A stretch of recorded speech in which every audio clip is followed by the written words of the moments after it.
Kā tu vērtēji savu Summersont festivāla outfitu? Kādu atzīmi dosi? Man krekliņš tāds bišķiņ paburzīts, bet es teikšu, ka 8. Stabils 8? Nu jā, 8. Iho! Uz cik tu vērtēji savu Summersont outfitu? Nu, tāds zolīts astotnieks. Zolīts Nu, astotnieks. daudz cilvēku necenšas kaut kāds festivāls tā vieta, kur vajag izpausties un kaut ko parādīt. Cik tu vērtēji šīs meitenes outfitu? Nu, 5, nu viņa... It ain't bad, bet tā kā, šitā viņa, bet labi. Es biju, viņa ir smukas outfits, bet es esmu redzējis labākus. Ok, un šī džeka outfitu? 10. Es smukāk vīrietis mūžā neesmu redzējis. Tā kā, not biased. Labais. Kur tavs zirdziņš?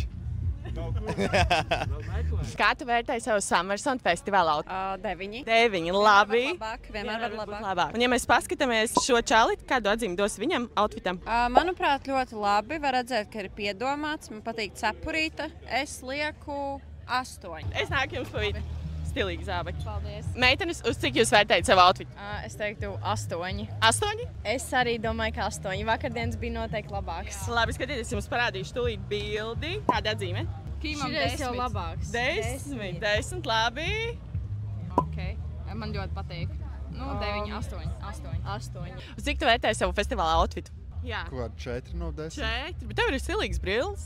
Jā, paldies. Ok, skaties, šīs mērčuku reitings. Teiktu 6 no 10. 6 tikai seksīgi zābaki, nu? Zābaki, jā, bet viņi nav paredzēti vasarai. Ok, Tie ir ziemas labi. zābaki. Ok, rekur mērčuks. 4, 4, ok, cowboys. 3. Skarbs, klausies. Labi, Labi, paldies. viņam reāli tikai cepura. Cowboy tāds rīpēnais krekls.